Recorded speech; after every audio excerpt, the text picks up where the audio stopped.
Hari ini saya masuk pada bagian yang ketiga, saudaraku, dari seri firman The Era of Miracle.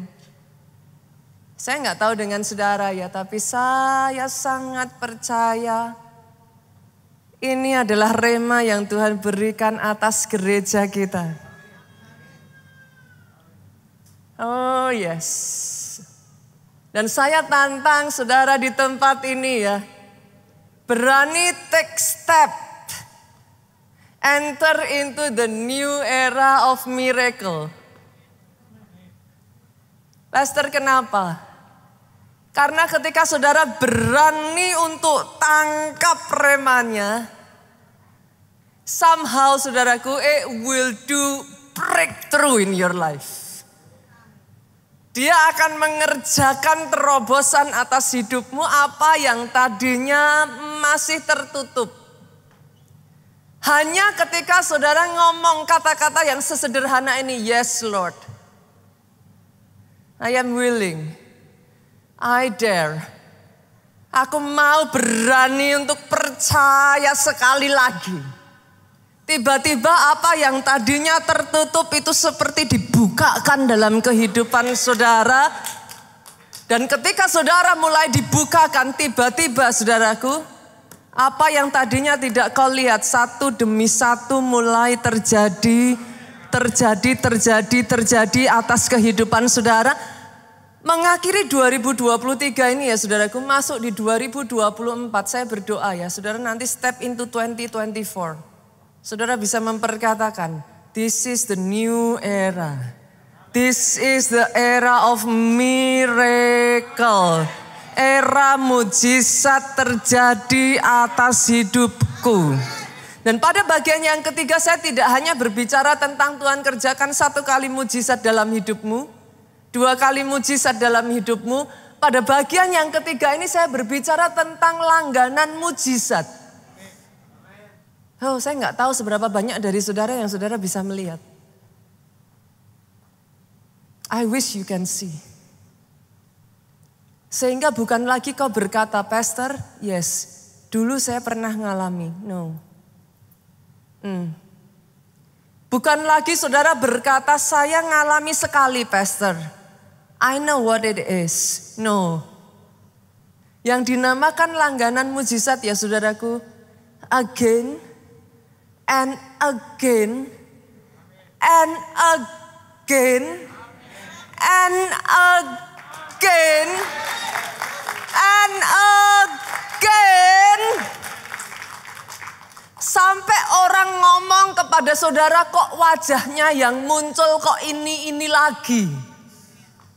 Dan saya berdoa ketika orang mengatakan seperti itu, it will be your face. It will be your face. Dijadikan. Come on. Boleh tepuk tangannya yang paling dahsyat buat Yesus Tuhan kita. Dijadikan. Dan hari ini saya ingin mengajak saudara melihat, mengintip dalam kehidupan seorang wanita, saudaraku, yang dalam hidupnya wanita ini ngalami langganan mujizat, Pak. Saya nggak tahu saudara pernah dengar namanya, perempuan Sunem. Familiar ya? Kita buka yuk. 2 Raja-Raja pasalnya yang keempat ayat 8 sampai 17. 2 Raja-Raja 4 ayat 8 sampai 17. Boleh nggak Bapak Ibu bantu saya yuk? Kita baca bergantian, ayat 8 saya bacakan buat saudara. Ayat 9 kita bergantian, cukup panjang ayat ini. Sampai ayat 17 nanti kita baca sama-sama. Pada suatu hari, Elisa pergi ke Sunem, di sana tinggal seorang perempuan kaya yang mengundang dia makan. Dan beberapa kali ia dalam perjalanan, singgahlah ia ke sana untuk makan. Ayat 9 dengan suara keras, 2, 3. Berkatalah,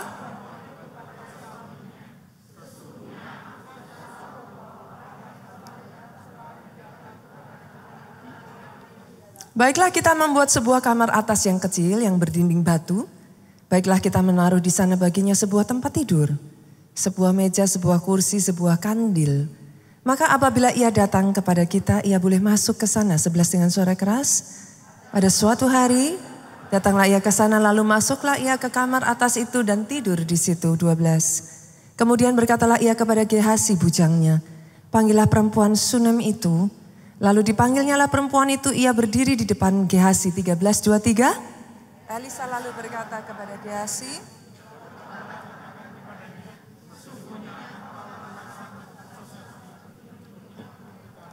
apakah yang dapat kuperbuat bagimu? Adakah yang dapat kubicarakan tentang engkau kepada raja atau kepala tentara? Jawab perempuan itu, aku ini tinggal di tengah-tengah kaumku. 14 yuk. Kemudian berkatalah Elisa, apakah yang dapat kuperbuat baginya?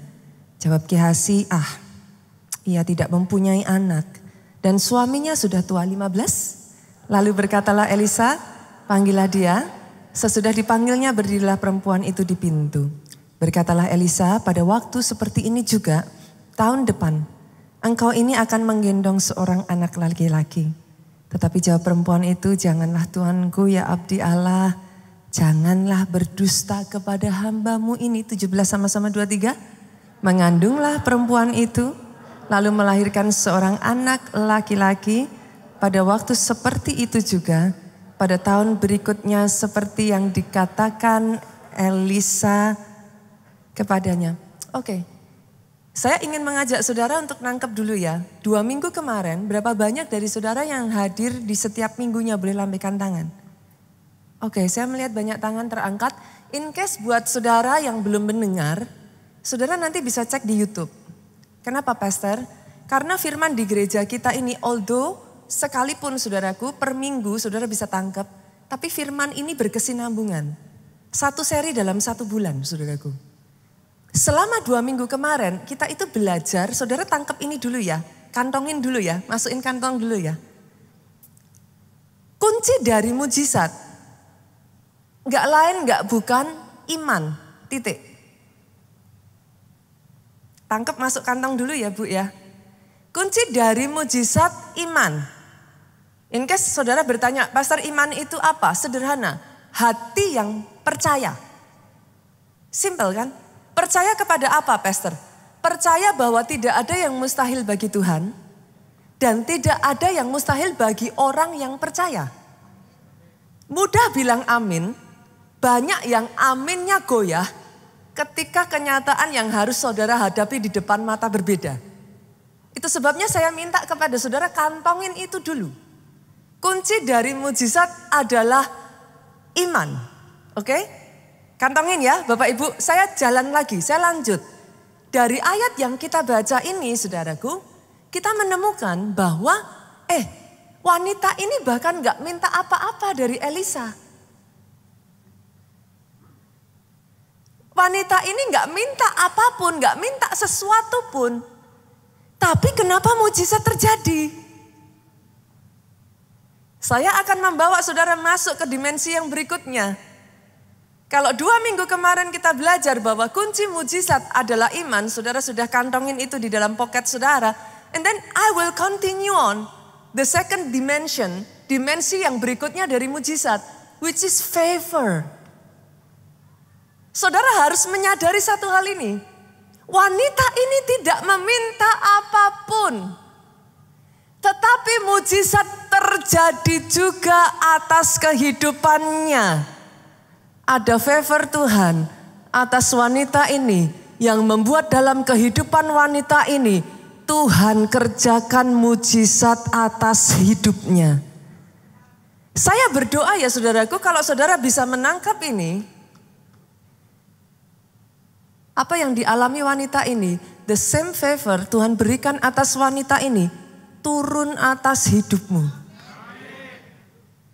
Sebagian dari saudara membaca ayat ini mungkin saudara familiar dengan cerita perempuan Sunem dan saudara berkata kepada saya, Pastor, saya tahu mujizat apa yang dialami wanita ini.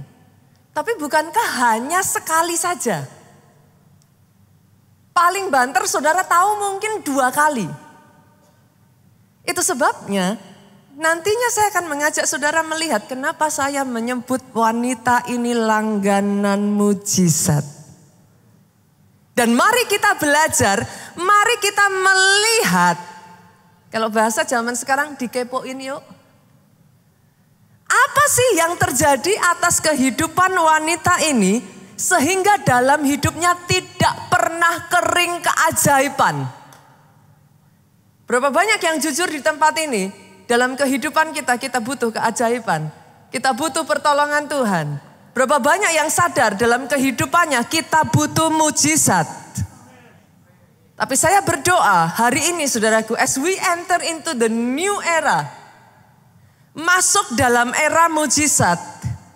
Bukan dulu kau pernah ngalami, bukan satu kali kau pernah ngalami, tapi langganan mujizat yang artinya atas hidupmu sehari-hari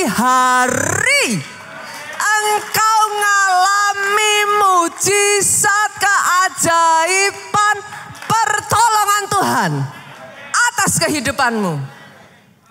Nah, saya akan bawa saudara melihat terlebih dulu.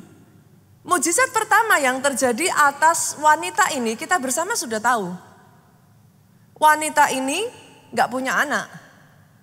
Suaminya sudah tua. Mujizat pertama yang terjadi atas wanita ini adalah anak mujizat. Apa yang dimaksud anak mujizat? Alkitab saudaraku itu very precise. Boleh nggak kalau baca Alkitab jangan asal cepat, asal 3 pasal, asal 10 pasal. It's good daripada nggak baca. Tapi you will miss the point. Ada alasan kenapa ditulis suaminya sudah tua. What does it mean? Tidak mungkin lagi bagi wanita ini untuk punya anak. Sekalipun dia punya kandungan, saudaraku, dia bisa mengandung. Saudara semua kita bersama tahu, benihnya berasal dari pihak laki-laki.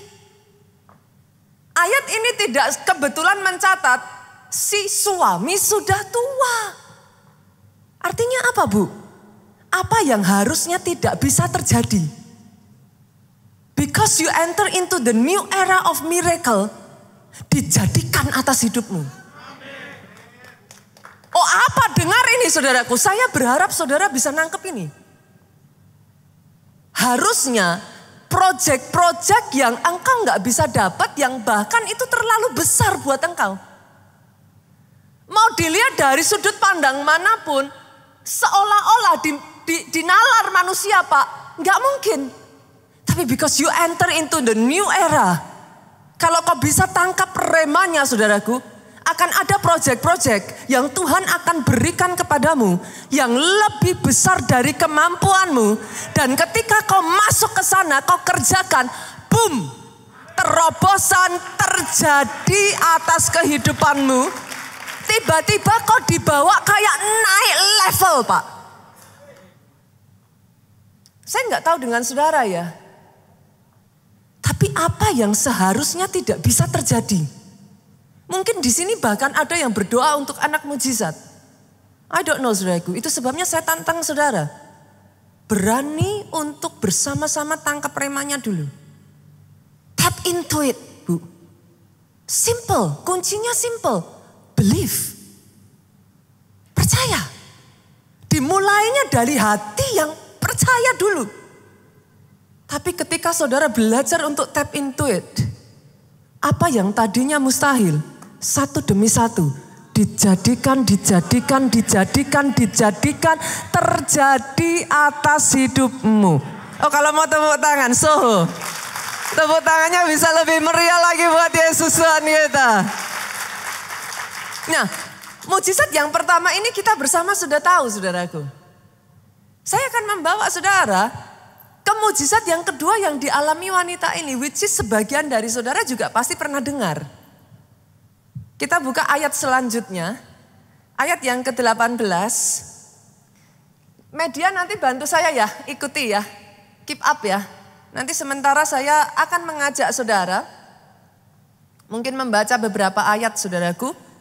Kita melihat dari ayatnya yang ke-18.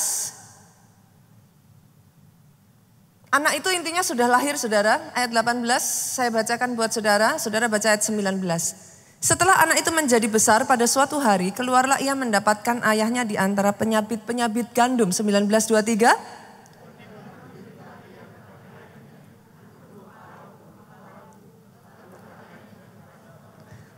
Angkatlah dia dan bawa kepada ibunya. Ayat 20. Diangkatnya lah ia, dibawanya lah pulang kepada ibunya. Nah ini saudara. Wow. Saya baca ayat ini ya tadi. Sekian waktu ini saya merenungkan ya saudara. Saya baca ayat ini tadi saudaraku. Air mata netes loh di pipi saya. Diangkatnya lah dia, dibawanya lah pulang kepada ibunya. Duduklah dia di pangkuan ibunya sampai tengah hari. Tetapi sesudah itu matilah dia. Buat sebagian dari saudara, saudara baca ayat ini saudara bisa tersenyum. Tapi kalau saudara menempatkan diri saudara di posisi wanita ini, untuk dia dapetin anak ini, it seems it is already impossible. Ini anak satu-satunya. Berapa banyak di tempat ini yang adalah seorang ibu? Boleh saudara lambaikan tangan saudara. Di pangkuan ibunya, Alkitab mencatat anak ini meninggal. Saya nggak tahu itu rasanya ibunya kayak apa. Kalau bisa teriak, dia teriak. Kalau bisa nangis, dia akan nangis. Tetapi yang membuat saya lebih meneteskan air mata saya bukan kisah tentang kematian anak ini. Tapi sikap ibu ini ketika anaknya meninggal. Kalau mujizat yang pertama itu adalah favor. I tell you saudaraku. This is talking about faith. Ketika wanita ini mendengar anaknya sudah meninggal. Lihat ayat 21 saudara. Naiklah perempuan itu, anaknya dibawa ke kamarnya Elisa saudaraku. Dibaringkannya di sana, ditutup pintu, dia pergi. Ayat 22 sesudah itu ia memanggil suaminya, dia ngomong. Panggil bujang, aku mau pergi. Intinya dia pergi saudara. Suaminya ngomong, mengapakah kamu pada hari ini ayat 23 hendak pergi kepadanya? Buat suaminya, anakmu sudah meninggal, kuburkan dengan baik. Tapi coba perhatikan saudaraku, apa yang dikatakan wanita ini, jawab perempuan itu, jangan khawatir. Seberapa banyak yang saudara setuju dengan saya, this is faith. A mother will not gonna talk like that. Jangan khawatir. Ayat berikutnya saudara, di pelanainya keledai itu wanita itu pergi saudaraku. Demikian perempuan itu berangkat kepada abdi Allah di Gunung Karmel. Nah segera sesudah abdi Allah melihat dia, lihat saudara. Disuruhlah oleh Elisa, bujangnya Gehasi lari menghampiri wanita itu. Dengan menanyakan hal ini, dengar saudaraku. Selamatkah engkau? Selamatkah suamimu? Selamatkah anak itu? Apa jawab perempuan itu saudaraku? Dengan bahasa yang kita terbiasa, all is well. He died. Anak itu meninggal. Saudara melihat seorang wanita yang fight in her faith, berdiri menahan air matanya dan berkata, selamat. If the first one is talking about favor, this is faith. Sampai ketika dia jumpa dengan suaminya, dia katakan apa saudara? Jangan khawatir. Dia jumpa dengan Gehasi, dia katakan apa saudaraku? Selamat. Tapi lihat apa yang terjadi ketika dia jumpa dengan abdi Allah. Sesudah ia sampai ke gunung itu, dipegangnya kaki abdi Allah itu. Tetapi Gehasi mendekat, hendak mengusir dia. Saudara harus tahu, zaman itu ya saudara, bahkan ketika terakhir saudaraku, saya pergi ke Israel ya.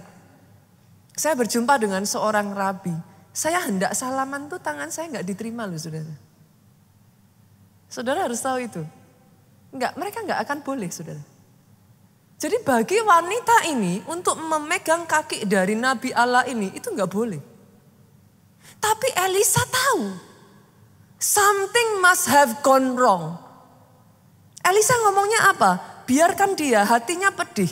Tuhan menyembunyikan hal ini daripadaku, tidak memberitahukannya kepadaku. Elisa tidak tahu apa yang terjadi. Begitu di hadapan Elisa, lihat ini saudara. Saya baca ayat ini saya mau nangis. Saudara. Wanita ini ngomong sama Nabi Allah itu apa saudara? Adakah ku minta seorang anak laki-laki daripadamu Tuanku? Itu hatinya hancur. Adakah aku yang meminta at the first time? Bukankah telah kukatakan jangan aku diberi harapan kosong? Di situ wanita ini baru memunculkan isi hatinya saudaraku. Tapi lihat saudara, wanita ini gak mau menyerah saudaraku. Elisa ngomong pergi bawa tongkatku.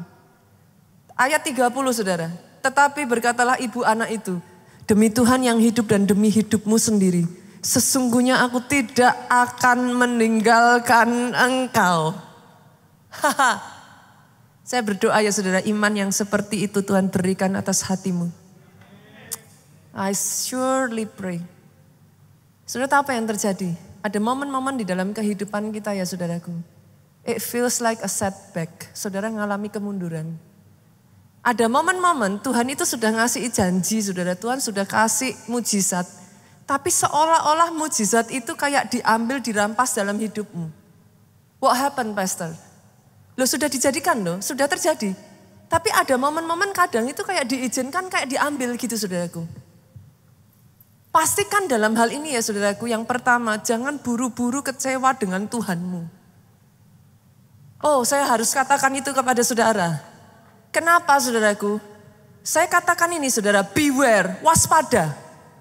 Waspada, peperangan rohani itu real. Saudara sadar nggak sadar, the battlefield is real. Dan saya harus mengatakan ini kepada saudara, setiap saat, tidak ada satu orang pun yang lebih ingin, tidak ada satu sosok pribadi pun yang lebih ingin engkau mengalami penggenapan janjinya daripada Tuhan, saudara. Oh yes, tapi dengar, setiap saat musuh itu akan berusaha menjegal.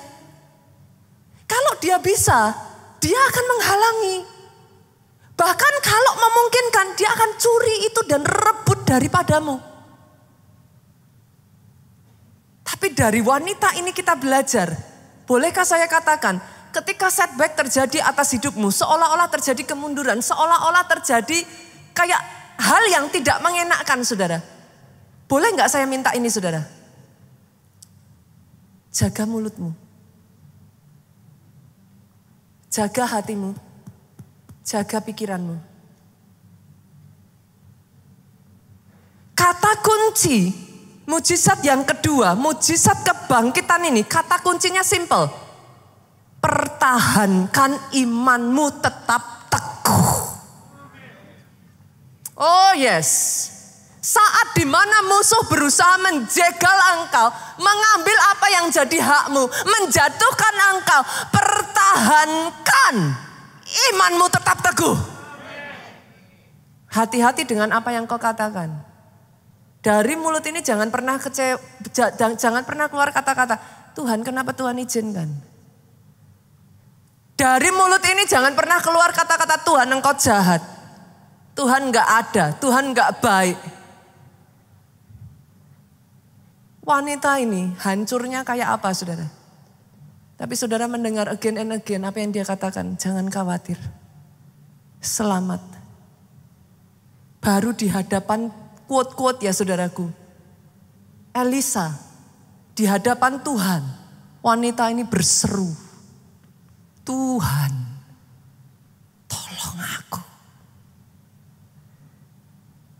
Hari ini kalau saudara pernah mengalami apa yang saya katakan, dengar saudaraku, kuatkan dan teguhkan hatimu, jangan tawar hatimu, teguhkan imanmu. Oh yes, oh yes, jangan mundur saudara. Itu mujizat yang kedua. Nah, gak banyak orang tahu wanita ini ngalami mujizat yang ketiga. Oh really? Yes. Kita buka ya ayatnya ya. 2 Raja-Raja, lanjut kok ke bawah saudaraku. Pasalnya yang ke-8 ayatnya yang pertama. Singkat cerita, anaknya sudah hidup lagi, sudah. Elisa datang bersama dengan wanita ini, anak ini dihidupkan kembali. That is the second miracle, mujizat yang kedua, mujizat kebangkitan. Yuk kita lihat mujizat yang ketiga. 2 Raja-Raja 8 ayatnya yang pertama.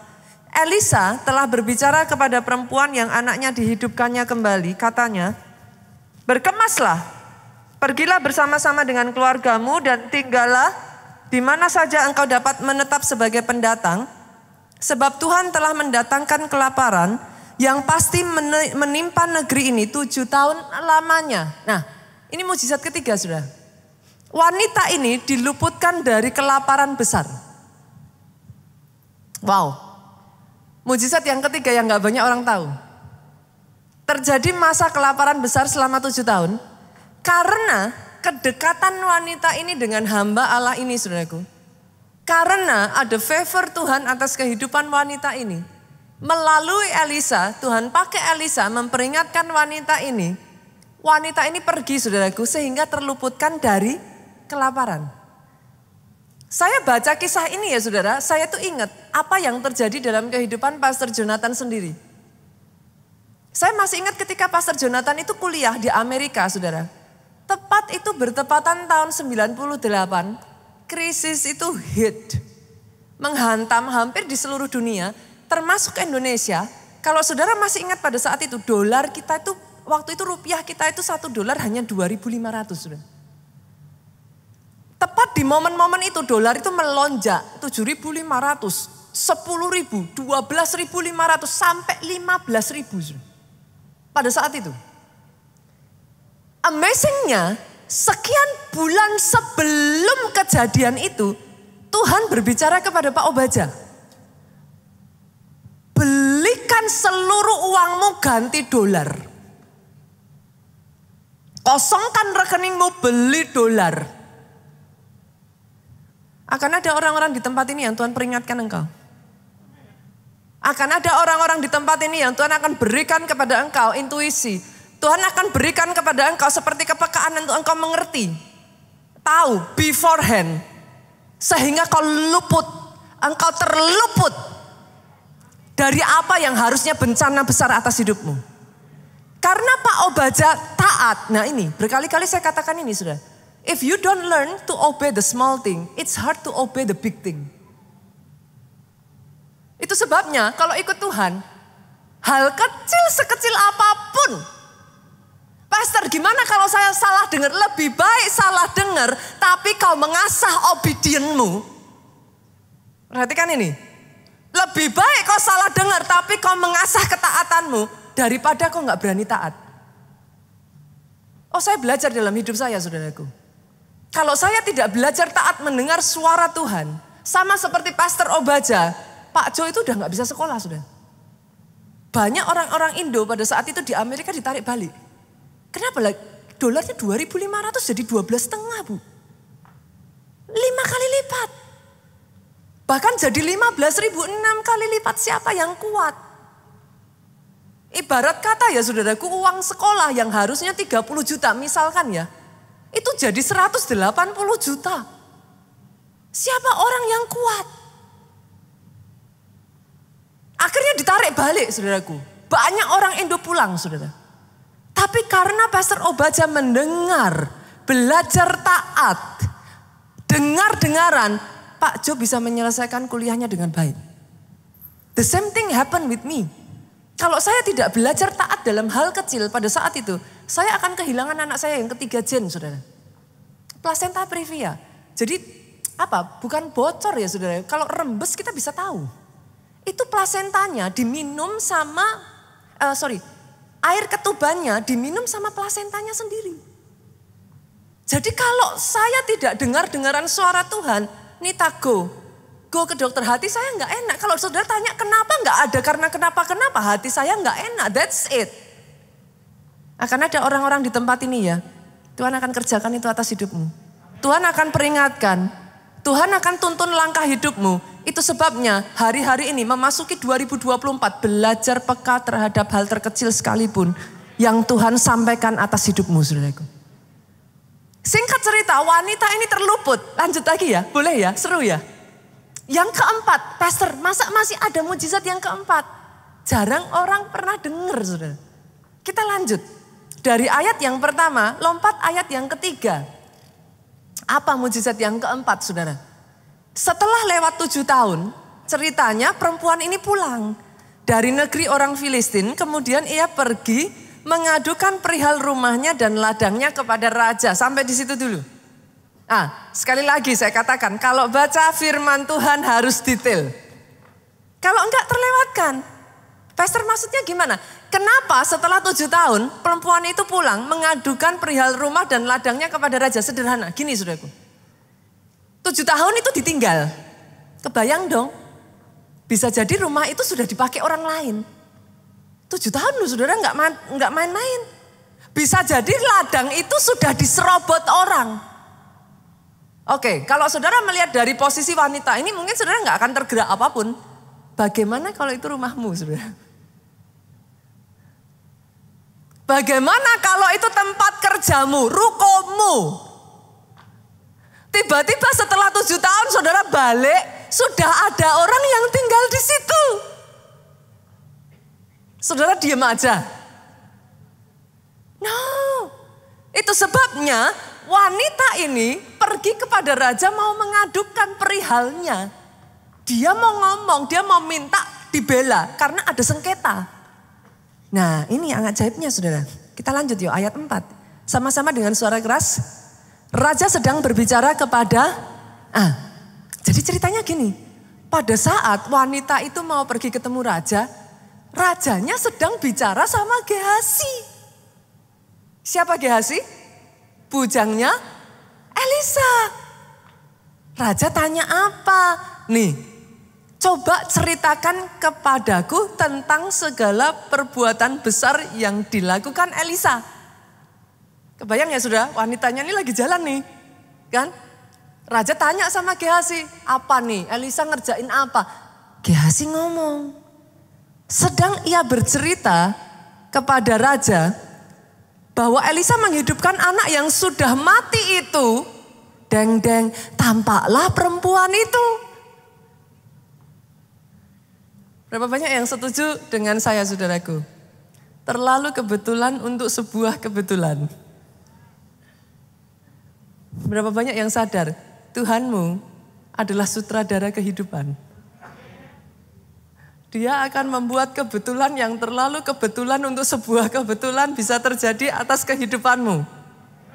Tepat di saat dimana Gehazi cerita tentang wanita ini. Deng, datang dia. Wanita itu ada di sana.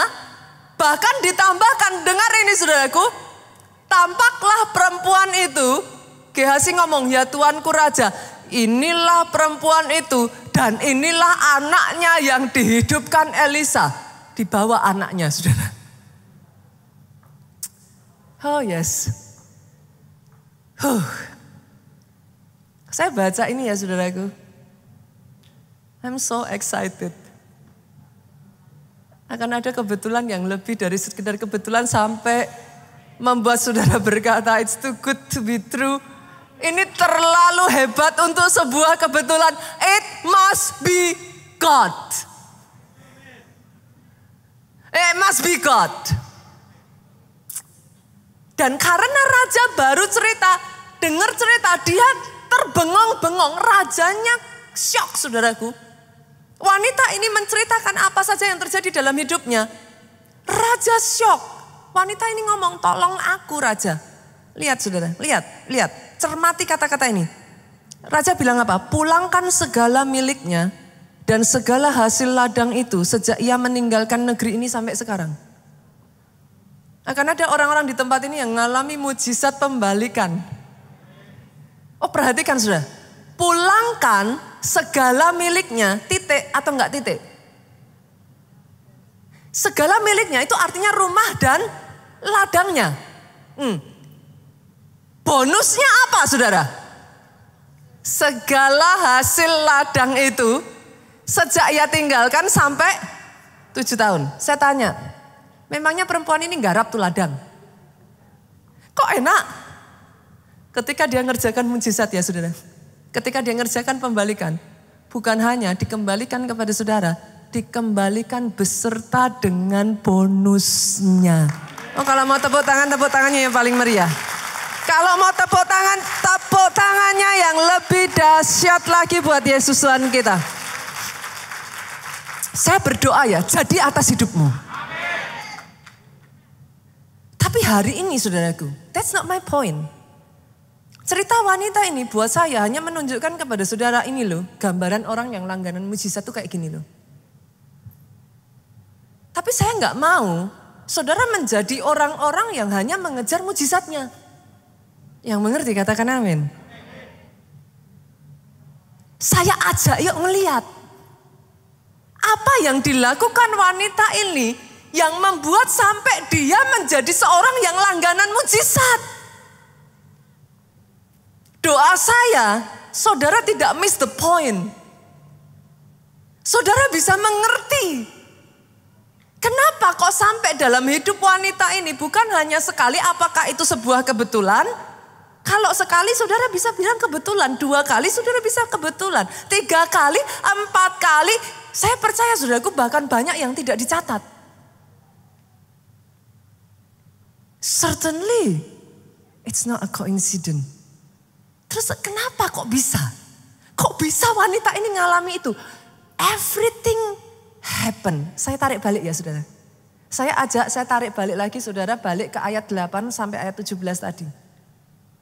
Cerita ini dimulai sejak wanita ini mengatakan kepada suaminya di ayat yang ke-9, sesungguhnya aku sudah tahu bahwa orang yang selalu datang kepada kita itu adalah abdi Allah yang kudus. Baiklah kita membuat sebuah kamar atas yang kecil berdinding batu, menaruh di sana baginya tempat tidur, sebuah meja, kursi dan kandil. Maka apabila ia datang, ia boleh masuk ke sana. Come on. Kenapa Elisa tersentuh, saudaraku? Wanita ini menyiapkan kamar yang terbaik untuk Elisa. Saya nggak tahu dengan saudara ya. Belajar dari apa yang dilakukan wanita ini. Tilik balik lagi ke dalam rumah hatimu, saudara. Boleh nggak saya tanya? Adakah kamar di situ untuk Yesusmu?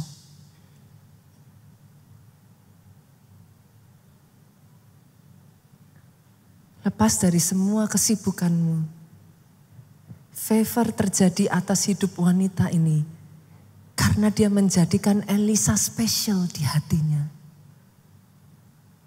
Is he special for you? Come on. Pastor, bagaimana cara kita bisa menciptakan ruangan untuk Tuhan yang adalah roh? Pernah kepikiran gak Pak? He is spirit loh. Roh itu gak bisa diwadain. How can you create a room for a God? No, it's impossible. Tapi Alkitab berkata, dia bertahta di atas pujian umatnya. Yes. Boleh gak saudaraku? Sejak dari momen ini, ada pujian selalu diangkat atas hidupmu. Oh yes, saya berdoa ya saudaraku. When you do that, you create a throne. Karena saudara gak akan pernah bisa ngasih tempat ruang untuk Tuhan. Gimana how?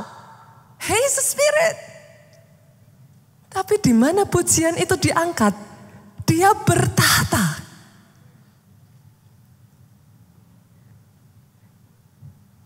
Boleh gak Bapak Ibu? Yuk terjadi revolusi pujian penyembahan atas hidupmu. Sejak dari hari ini ya saudaraku, bukan hanya di rumah saudara. Tapi ketika kau datang di gereja, boleh gak saya minta saudara, jangan lihat ke kiri dan lihat ke kananmu. Dirikan tahta Tuhan itu. Ketika kau datang di tempat ini. Karena firman Tuhan berkata, Di mana pujian diangkat, di situ dia bertata. Dan gara-gara itulah saudaraku, the new era begin in her life. Spesialkan Tuhanmu saudaraku. Lebih dari segala-galanya. Jangan pernah bilang sejak dari hari ini ya. Saudara boleh gak punya waktu untuk A, B, C dan lain sebagainya. Saudara boleh, ya sekalipun dokter akan bilang jangan. Saudara boleh gak punya waktu untuk makan. Saudara boleh gak punya waktu untuk ini, itu dan lain sebagainya. Jangan pernah gak punya waktu untuk Tuhan. Sejak dari hari ini saya perkatakan atas kehidupanmu. Di tempat ini ada orang-orang yang mengusung tabut perjanjian itu di hadapan Tuhannya. Jangan pernah berkata tidak punya waktu untuk Tuhanmu. Engkau boleh sibuk dari pagi sampai malam. Kalau toh itu 15 menit, kalau toh itu 30 menit, sediakan waktu, bangun tahtanya di rumahmu. Kau boleh seharian sudah capek, malam hari kau tutup. Mezbah diangkat, ditata Tuhan. The new era begin. Kalau saudara mau di 2024 ini nanti saudaraku. The new era begin. Ketika saudara menspesialkan Tuhan di atas segalanya. Tuhan harus jadi nomor 1. Tapi yang kedua saudara. Buat wanita ini yang kedua. Bukan hanya dia menspesialkan. Tapi dia go beyond. Dia memberikan yang terbaik. Bahkan rela bersusah-susah. Pastor yang bilang siapa? Loh, yang bilang Elisa sendiri saudara. Balik ya, kita lihat ya. Ayatnya yang ke-9 kalau saya nggak salah tadi saudara.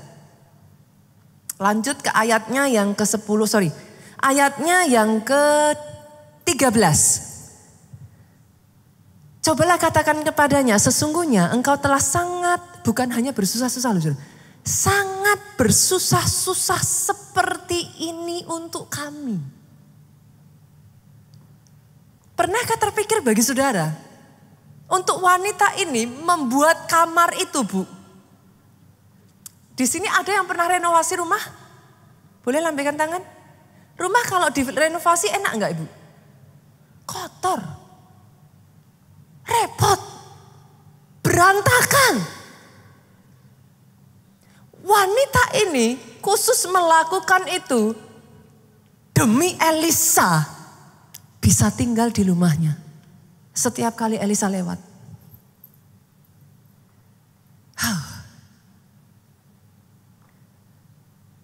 Dari sekian banyaknya orang saudaraku di dunia ini.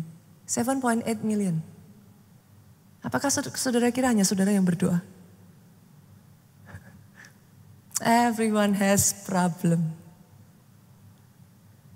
Tapi wanita ini memastikan dia gak pernah tahu kapan Elisa datang.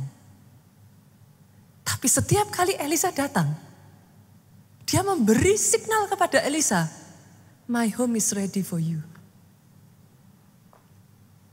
Boleh gak sih bongkar pasang hidup kita yuk? Kalau ada hal-hal yang tidak berkenan di hadapan Tuhan, berani untuk bongkar yuk. Pastikan kau katakan kepada dia, my home is ready for you. Elisa gak pernah tahu, wanita ini gak pernah tahu kapan Elisa akan lewat Bu.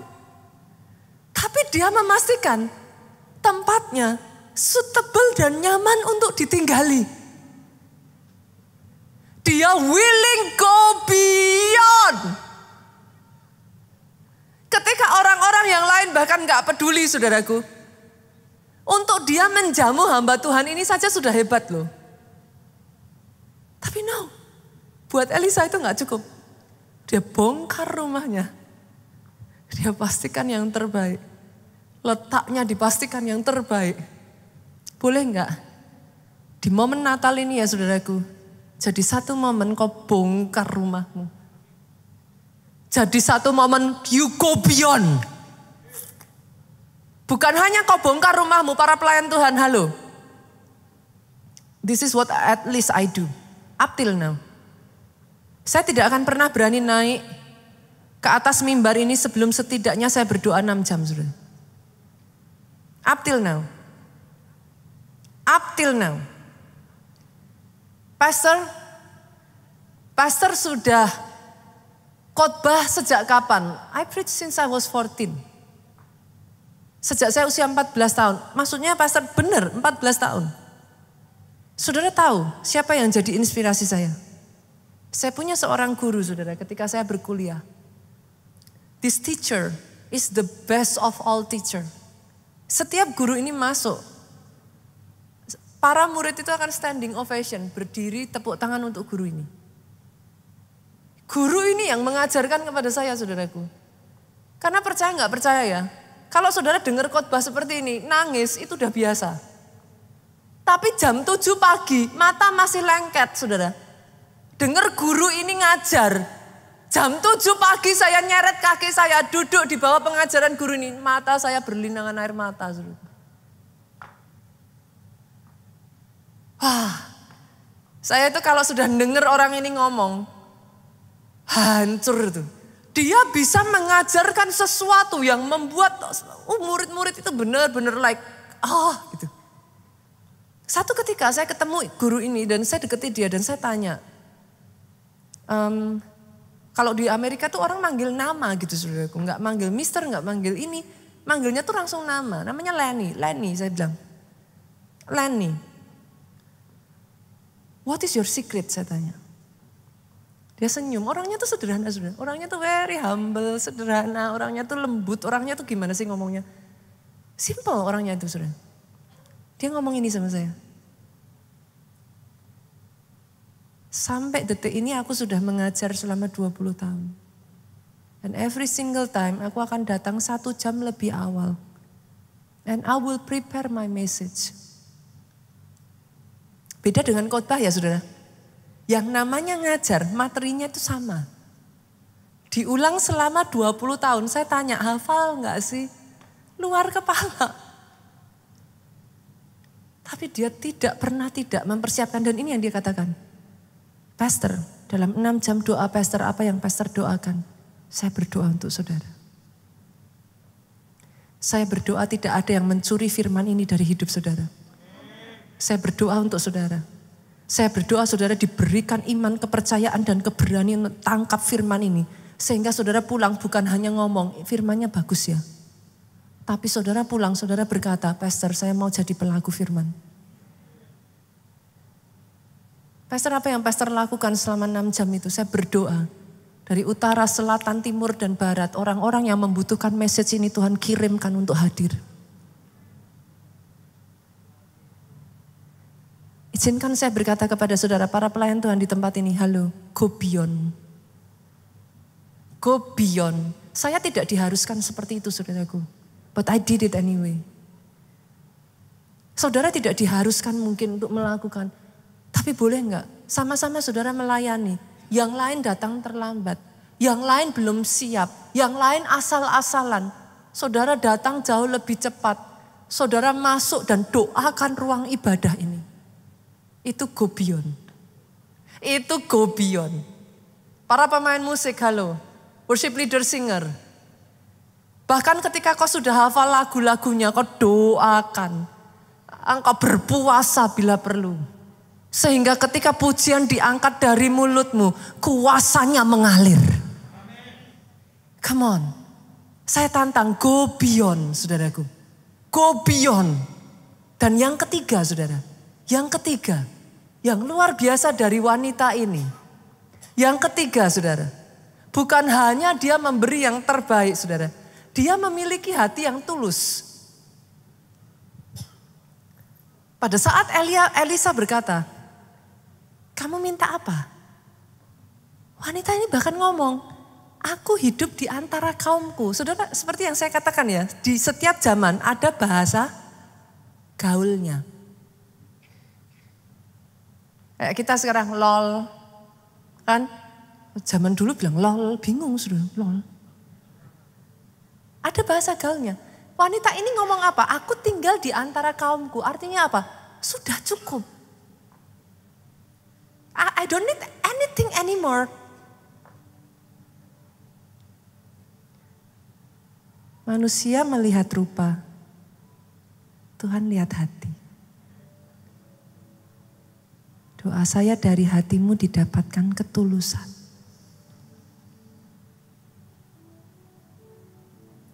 Orang gak bisa lihat, saudara. Apakah kau mengejar mujizat atau kau mengejar yang memberi mujizat? Tapi certainly dia tahu. Dan saya akan menutup dengan poin yang terakhir yang keempat ini. Saya ingin mengajak saudara, ketahui apa tujuan mujizat diberikan. Kenapa? Karena kalau kau mau langganan mujizat, kau harus kompak sama sang pembuat mujizat. Saya akan bagikan ini dengan cepat, saudara. Kenapa mujizat diberikan? Jangan salah, jangan gagal paham. Mujizat diberikan yang pertama supaya ada pertobatan. Maksudnya gimana, Pastor? Jujur loh, saudara. Sama-sama saudara percaya Tuhan. Ketika saudara ngalami mujizatnya, lebih gampang untuk percaya enggak? Certainly dong. Tiba-tiba saudara bahkan yang tadinya enggak percaya, ngelihat mujizat terjadi di depan mata saudara. Hati saudara berkata, aku percaya. Jadi jangan salah, mujizat diberikan bukan hanya saudara having fun, happy, no. Supaya akhirnya dari situ terjadi pertobatan. Oh, apa artinya, Pastor? Artinya bersamaan dengan era mujizat akan terjadi era pertobatan, era tuaian jiwa-jiwa. Oh, come on. Kalau saudara tahu bahwa mujizat direncanakan Tuhan supaya ada pertobatan jiwa-jiwa, be a part of it yuk. Be a part of it. Come on. Bawa mereka datang di tempat ini supaya mereka ngalami mujizat.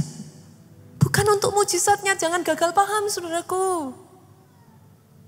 Tapi supaya mereka mengalami pertobatan, berbalik kepada Tuhan. Yang kedua, saudara, mujizat diberikan kenapa? Supaya kita lebih dekat sama Tuhan.